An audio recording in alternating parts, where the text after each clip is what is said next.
नमस्ते, कैसे हैं आप लोग। उम्मीद करते हैं कि अच्छे ही होंगे। आज हम बात करेंगे इंडियन रेलवे में जो स्लीपर क्लास में पूरी तरीके से वेटिंग बंद किया गया है। फ्रेंड, ये सही है कि गलत मुझे नहीं पता, आप लोग कमेंट करके बताइएगा, पर मुझे लगता है कि ये गलत है। होता था भीड़, ये हम मानते हैं। स्लीपर क्लास में जिन लोग यात्रियों की टिकट होती थी उनको सीट नहीं मिल पाता था, बहुत परेशानी होती थी आने जाने में।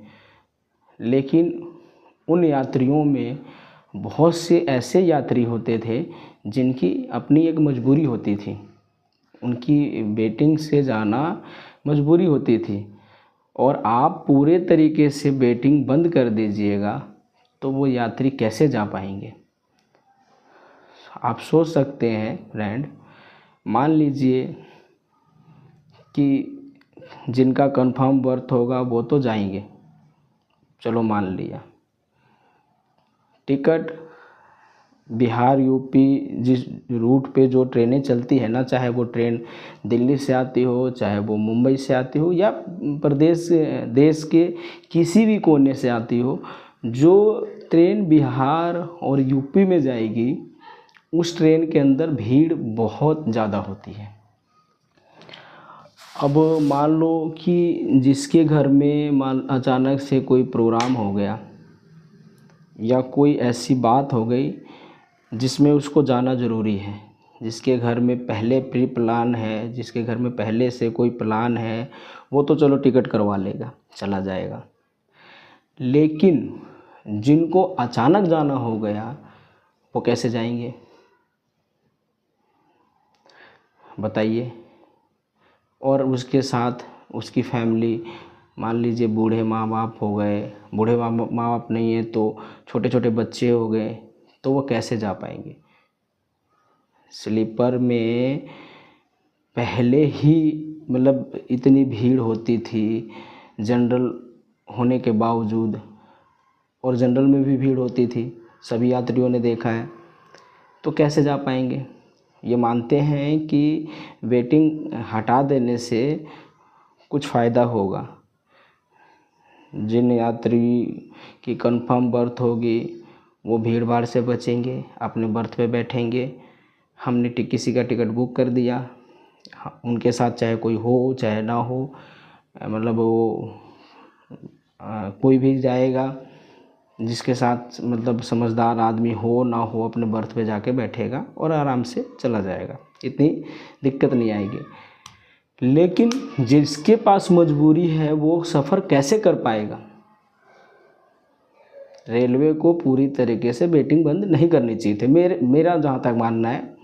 बात बाकी आप लोग कमेंट करके बताइएगा कि ऐसा मतलब होना चाहिए था कि नहीं होना चाहिए था। क्योंकि देखिए, मान लीजिए किसी की ट्रेन दिल्ली से है और पूरी जाना है उसको। हाँ, मैं एग्जांपल के तौर पे आपको बताता हूँ कि पुरुषोत्तम एक्सप्रेस में जाना है उसको। पुरुषोत्तम एक्सप्रेस 10:30 बजे 10:50 पे खुलती है नई दिल्ली से, और बंदे की वेटिंग टिकट है। बंदे को 9 बजे 9:30 बजे तक नई दिल्ली स्टेशन पे पहुंचना है, और बंदा आता है सपोज कीजिए पंजाब से, पंजाब के भटिंडा से, ठीक है। अब भटिंडा से दिल्ली जाने में कम से कम उसको 6-7 घंटे लगेंगे, और भटिंडा से दिल्ली आने के लिए कंफर्म बर्थ है, लेकिन पुरुषोत्तम में वेटिंग है। अगर वेटिंग मान लो कि सपोज करो 3-4 है, तो वो बंदा तो भटिंडा से चल पड़ेगा, क्योंकि पुरुषोत्तम का चार्ट आउट होगा 6-6:30 बजे, मैं शाम की बात कर रहा हूँ, और वो बंदा मतलब भटिंडा से 12-1 बजे ही चल पड़ेगा। तब वो कम से कम 12-1 बजे चलेगा तो 6-7 बजे के आसपास वो कम से कम आप ये मान के चलिए कि 200-250 किलोमीटर दूर चल चुका होगा, और चार्ट आउट होगा, और बाद में पता लगेगा कि आपकी टिकट तो वेटिंग ही रह गई। क्या करेगा वो बताइए, क्या करेगा वो। मैं इसलिए कहता हूँ कि कम से कम 200 वेटिंग अलाउड करना चाहिए था। जो टॉप 500-600 नहीं देते, 400-500 नहीं देते, 200 वेटिंग अलाउड करते, सभी वेटिंग वाले को बर्थ नंबर देते, उस बर्थ में जाके वो सिर्फ अपना सामान रखते खड़े होकर, या बहुत से ऐसे यात्री हैं जो बैठा लेते हैं, इस तरह करते।